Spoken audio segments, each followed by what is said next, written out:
Dandruff control చేసే oils గురించి చెప్పండి. డాండ్రఫ్ కంట్రోల్ ఆయిల్స్ అంటే మీకు ఇందులో అరోమా ఆయిల్స్లో బాగా ఉన్నాయండి. ఒకటి టీ ట్రీ ఆయిల్ ఒకటి, నీమ్ ఆయిల్ ఒకటి. మామూలుగా జనరల్గా ఏంటంటే ఆయిల్ ఎక్కువ అప్లై చేసుకోవడం వల్ల డాండ్రఫ్ ఎక్కువ వచ్చేస్తుంది అన్న ఇది కాకుండా, అసలు ఆయిల్ పెట్టుకున్న తర్వాత మీరు బయటికి ఈ పొల్యూషన్ కందు వెళ్ళినప్పుడు దాన్ని సరిగా వాష్ చేసుకోకపోవడం వల్లనే ఎక్కువ డాండ్రఫ్ వచ్చే అవకాశం ఉంటుంది.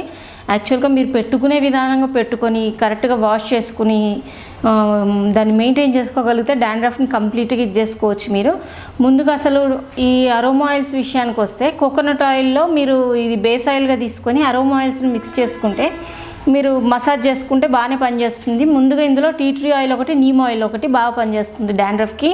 ఇవి ఒక 3 డ్రాప్స్ ఒక 3 డ్రాప్స్ అట్లా మెయిన్ మిక్స్ చేసుకొని కోకోనట్ ఆయిల్లో బాగా స్కాల్ప్కి అప్లై చేసుకొని మీరు ఒక 2-3 అవర్స్ లీవ్ చేసేసిన తర్వాత మీకు అవైలబుల్ ఉంటే ఇంకా మంచి రిజల్ట్స్ కోసము హెన్నాలోనే మీరు నీమ్ పౌడర్ని మిక్స్ చేయండి. నీమ్ పౌడరు, ఎగ్ వైట్, కొద్ది నిమ్మరసం. డాండ్రఫ్ ఉంది కాబట్టి నిమ్మరసాన్ని కొంచెం మిక్స్ చేసుకొని దాన్ని ప్యాక్ లాగా అప్లై చేసుకొని ఒక 1/2 అవర్ ఉంచేసుకొని వాష్ చేసుకుంటే మీకు డాండ్రఫ్ బాగా. కాకపోతే మీరు హెన్నాను వాష్ చేసినప్పుడు కంప్లీట్గా వాష్ చేయడానికి చూడండి మంచిగా, లేకపోతే అది మిగిలిపోయినా కూడా మళ్ళీ మీకు ఫామ్ అయ్యే ఇది ఉంటుంది.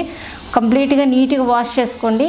నెక్స్ట్ ఇంకా ప్యాక్స్ విషయానికి వస్తే మీరు ఎగ్ వైట్లో కొద్ది నిమ్మరసము, కొంచెం పెరుగు మిక్స్ చేసుకొని ప్యాక్ లాగా రెడీ చేసుకొని శుభ్రంగా రూట్కి జుట్టుకి అప్లై చేసుకున్న తర్వాత ఒక 1/2 అవర్ నుంచి కూడా వాష్ చేసుకోండి.